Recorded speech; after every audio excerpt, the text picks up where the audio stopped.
Is your Microsoft Outlook Servicing Engine apps broken by the Outlook Servicing Library DLL? I'm Sophie Chen, a Windows Systems Specialist.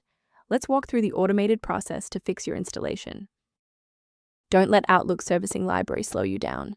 The automated repair toolkit is available in the description. This is the Outlook Servicing Library, the Outlook Servicing module.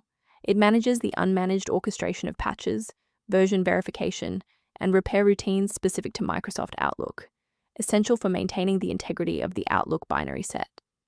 Let's get to work. We'll start with the most common fix for this specific error. This issue is commonly caused by Microsoft Outlook Servicing Engine installation being broken.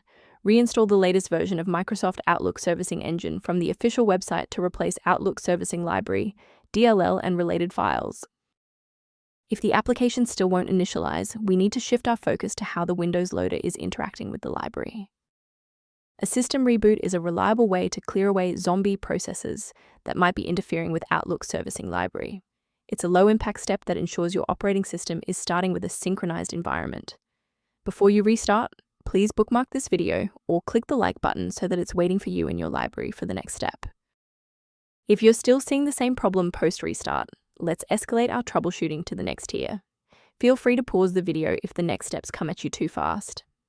If the restart didn't fix the library error, we need to manually repair the specific C++ redistributable package.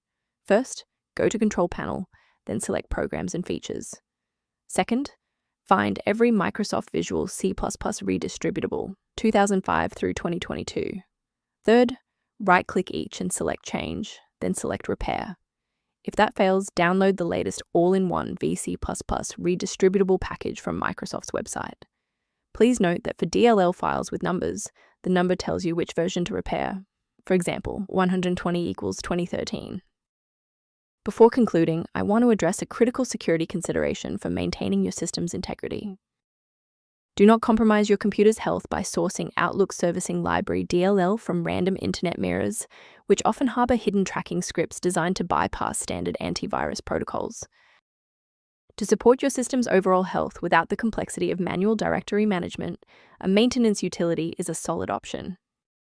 One approach to reviewing Outlook Servicing Library references is through a diagnostic scan. Additional information is available at the link below. If Outlook Servicing Library is back online, please consider subscribing. It's the best way to support our mission of providing safe, verified technical solutions.